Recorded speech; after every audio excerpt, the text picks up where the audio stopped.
Le ministre d'État chargé du développement et de la coordination de l'action gouvernementale à la GDIZ dans la matinée de ce mercredi 18 juin 2024. Et pourquoi?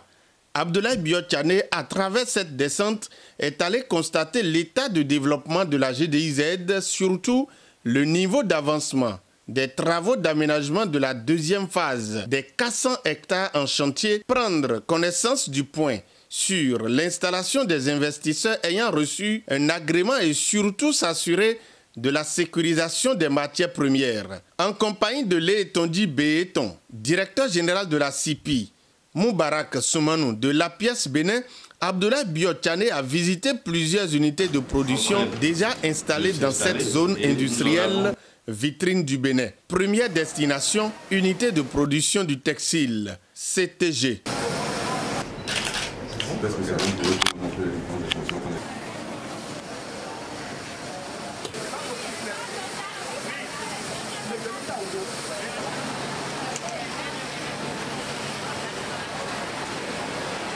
Deuxième arrêt sur le site intégré du Textile Bénin, Textile BTS.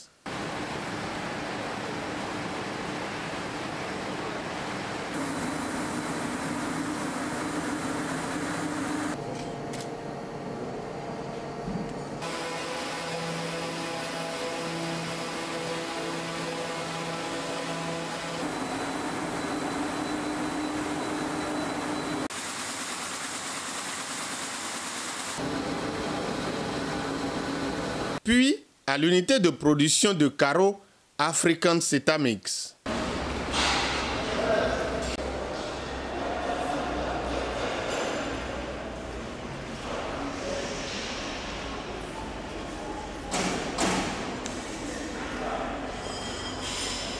Une visite à plusieurs destinations, le ministre d'État chargé du développement et de la coordination de l'action gouvernementale se dit satisfait du développement industriel que connaît le Bénin. Il faut s'estimer satisfait de ça et c'est ce que je viens exprimer ici et féliciter le DG de CIPI qui suit toutes ces opérations-là pour le compte de l'État béninois et surtout le DG de l'APIEX qui, pour le compte de l'État, est la structure qui supervise donc la mise en place de la zone économique spéciale. Il y a bien sûr des problèmes que nous avons évoqués ensemble au début de ma présence ici, au cours de la réunion que nous avons eue avec les deux structures chargées d'opérationnaliser la zone. Et ce sont de bons problèmes, j'allais dire, parce que ce sont des problèmes qui émergent à la suite du succès de la mise en œuvre de la zone.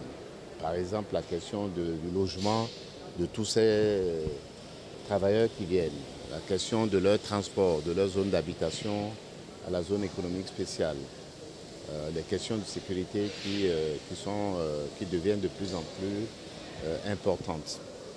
Mais je suis là pour ça, je suis là pour identifier avec ces structures-là les problèmes et comment nous allons les résoudre le plus rapidement possible. Donc je peux certifier que nous allons résoudre ces problèmes-là très très rapidement. Puis vous avez vu ce que nous pouvons produire comme textile. Nous produisons aujourd'hui des t-shirts qui peuvent être exportés aux États-Unis, en Europe, partout où les gens veulent de la qualité, eh bien, ils vont avoir des produits béninois. C'est aussi cette fierté-là que nous devons partager ensemble. Est-ce que je peux vous confirmer cela? Vous avez vu d'ailleurs certains des modèles qui ont été déjà conçus pour la FIFA. Et j'espère que d'autres fédérations, d'autres organisations comme la Confédération africaine de football vont venir commander des t-shirts ici. Et bien sûr, nous commençons par nous-mêmes. Notre armée, nos services de police sont déjà habillés par des tenues qui sont fabriquées ici. D'autres établissements comme qu'on appelle la GDS commandent déjà leurs vêtements ici. Et je veux encourager effectivement tous ceux qui, d'une manière ou d'une autre, ont envie d'acheter des produits textiles, de venir ici. C'est aujourd'hui le textile, mais c'est bien sûr d'autres produits demain. le soja par exemple, le karité, il y a des produits de karité. Cela dit, nous sommes enthousiastes de voir ce qui se fait de mieux ici. Plus de 3 heures passées ici à la GDIZ, le ministre d'État chargé du développement, Abdoulaye Biotchane, s'est donné assez de temps afin de constater la métamorphose que connaît l'industrie béninoise.